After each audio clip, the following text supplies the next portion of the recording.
gago niya, yabang niya. Buti nga sa kanya.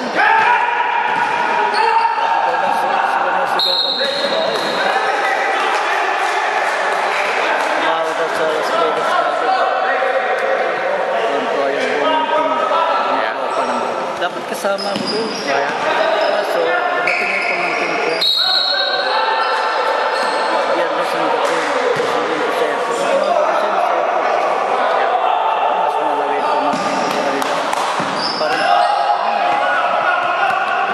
matay ng tatay mo. Mauwi talaga. Parang bintong din patak. Oo, sabi ko. Injury yung sarili niya.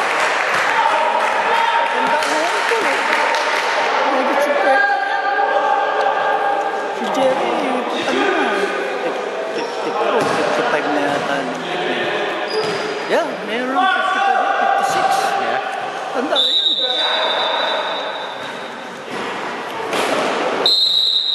Hindi na associate. Nagsipag-liga. Isa ulang na po hindi naglaro ng basketball niya mga yan. Mga ko yun, masunurin sa tatay ko. Lagi na sa bahay. Ako lang ang paggala. Kailan lang sila nung isang ginagawa natin.